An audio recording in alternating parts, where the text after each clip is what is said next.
안녕하십니까. 오늘은 LA에 사시는 어느 목사의 애절한 호소를 전해드리겠습니다. 미국에 사는 친구들 가운데 자주 소식을 전하며 소통하는 사람이 있습니다. 그 친구들은 한국 돌아가는 사정을 여기 사람들보다 더 잘 알고 더 걱정을 합니다. 그래서 어떻게 그렇게 많이 아느냐고 물어보면은 고국을 떠나서 살다 보니까 더 관심이 많아지고 저절로 애국심이 생기는 것 같다고들 합니다. 오늘은 한 친구가 어느 목사가 쓴 글을 보내왔습니다. 김영구 목사라는 분이 쓴 글인데 매우 옳은 말씀이고 같이 생각해 볼 만한 내용이어서 요약해 봤습니다. 1941년 일본으로부터 하와이 진주만을 기습 공격당한 미국은 일본에 대한 적개심으로 들끓었습니다. 그러자 1942년 2월 프랭클린 루즈벨트 대통령은 당시 전쟁 장관에게 행정명령을 내렸답니다. 즉 군사지역을 선포하고 전쟁 수행에 해가 되는 사람들을 이주시킬 수 있는 권한을 부여한 겁니다. 그 조치로 11만 명 이상의 일본계 미국인들이 10군데 캠프에 강제 수용당했습니다. 그때 수용된 일본계에는 백인 가정에 입양된 일본 아이, 또 미국서 태어난 미국 시민권자인 일본인들까지 모두 포함되어 있었습니다. 그들은 일본이 항복한 1945년 11월까지 미국 내 수용소에 갇혀 있었습니다. 열악한 수용소 생활에서 많은 일본인들은 비참한 생활을 했습니다. 전쟁이란 원래 그런 겁니다. 그 문제와 관련해서 미국은 1988년 로널드 레이건 대통령이 시민자유법에 서명하고 수용되어 있던 생존자 1인당 2만 달러씩 지급했습니다. 그리고 1989년 부시 대통령이 강제 수용에 대해 미국 정부의 공식적인 사과를 발표했습니다. 그런 삶을 3년 넘게 살아야 했던 일본인들에 대한 책임은 미국에게도 물론 있었지만 더 큰 잘못은 그들의 모국인 일본이었을 겁니다. 제국주의 전쟁에 눈이 멀었던 일본은 다른 나라에 살고 있는 자기 나라 국민들에 대한 염려와 보호에는 무관심했기 때문에 11만 명이 넘는 미국 내 일본인들은 척박한 사막 한가운데에서 2,000명이나 죽었던 겁니다. 지금 해외에 살고 있는 이민자인 우리는 현재 한국의 상황을 보며 1942년에 미국 내 일본인들을 생각해 봐야 합니다. 현재 일본에는 100만 명의 제1교포들이 살고 있습니다. 한국을 화이트리스트에서 제외시킨 일본은 문재인 정부의 움직임을 봐가면서 실행할 100개의 보복 리스트를 준비해 놓고 있다고 합니다. 일본은 이번 결정을 앞두고 매우 신중하게 오래전부터 치밀한 계획을 세웠던 겁니다. 그 중에 가장 심각한 것은 눈에 보이지 않는 조치입니다.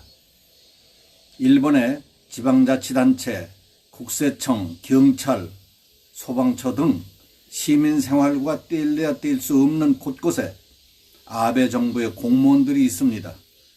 그들이 제1교포 등 100만 명의 한국 체류자들을 대상으로 전보다 엄격한 행정집행을 할 경우에 그걸 견딜 수 있겠습니까? 그런데도 현재 한국에서는 국민들의 반일 감정이 내년 총선에 여당에 유리하게 작용할 것이라는 조사서가 유출돼서 문제가 되고 있다고 듣고 있습니다. 여당 국회의원들은 의병을 일으키자고 했습니다. 청와대 민정수석이었던 사람은 죽창 운운했습니다. 대통령은 다시는 일본에게 지지 않을 것이라는 선동을 일삼고 있습니다. 이거 되겠습니까? 그 기세를 보면 오늘이라도 의병들의 손에 죽창을 쥐어주고 대마도를 향해서 진경명령이라도 내릴 것 같은 태세를 보여주고 있습니다. 아이가 밖에서 싸움을 하면 말려야 하고 달래야 하는 것이 부모의 입장 아닙니까? 대통령이 국민을 선동하고 국가와 국민의 삶을 책임질 여당 의원들이 싸움을 부채질하고 있는 조국의 한심한 모습을 보며 해외에 살고 있는 이민자로서 심각하게 걱정이 됩니다. 그들에게 일본에 살고 있는 내 국민에 대한 걱정이 조금이라도 있었는가 하고 묻고 싶습니다. 더 나아가 같은 이민자의 삶을 살고 있는 미주 교민 가운데에서 한국 정부의 덜 떨어진 정책에 놀아나서 똑같은 선동으로 교민들을 부추기는 작태를 보면서 통탄을 금할 수 없습니다. 만약 미국과 한국이 현재 한일 간의 문제와 같은 상황에 처해 있다면 그들이 그렇게 행동할 수 있겠습니까? 제1교포를 포함해서 100만 명의 제1한국인들의 심정을 단 한 번이라도 헤아려 본다면 그럴 수 있을까 하는 생각을 하게 됩니다.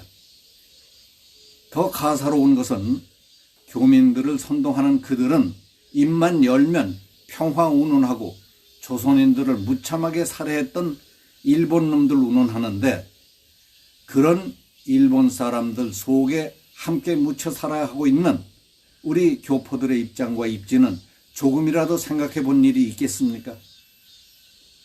일본과의 관계가 지금보다 더 악화된다면 일본 내의 교포들의 삶은 어떻게 되겠습니까?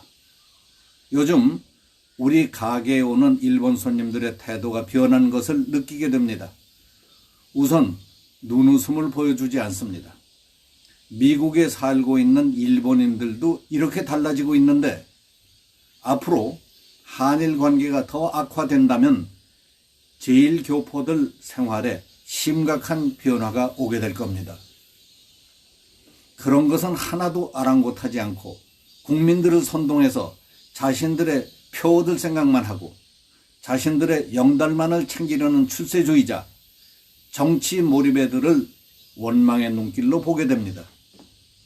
뿐만 아니라 자신들도 고국을 떠나 이국 땅에 살고 있으면서도 집권 세력에 아부하며 일본 교포들에 대해서는 눈꼽만큼도 관심이 없는 인간들을 보게 되면 치받쳐 오르는 울분을 감출 수 없습니다. 이런 사람들은 반성해야 합니다. 그렇지 않습니까? 우리 해외에 살고 있는 이민자들은 망국적인 정부 선동에 동참할 것이 아니라 해외 교민으로서 우리의 입장을 한국 정부에 간절하게 알려야 합니다. 우리도 제1교포들과 같은 처지에 빠질 수도 있거니와 누구보다도 제1교포들의 마음을 더 잘 이해할 수 있기 때문에 이렇게 말씀드립니다. 문재인 정부는 한일 관계를 국민 선동에 이용해서 정치적으로 써먹으려는 간악한 의도를 당장 버려야 합니다. 잘못은 잘못대로 인정하고 요구할 것은 당당하게 요구함으로써 자유대한민국을 북한 쪽으로 끌고 가려는 우를 범하지 않길 간절히 바랍니다. 그리고 대한민국 국민이 세계 어느 곳에 살더라도 고국의 정부를 신뢰하면서 세계 속에서 당당하게 살아갈 수 있도록 해주시기 간절히 바랍니다. 이상은 LA의 김영구 목사의 애절한 호소였습니다. 어떻습니까? 깊이 생각해 볼 일이 아닙니까? 오늘은 여기서 마치겠습니다. 감사합니다.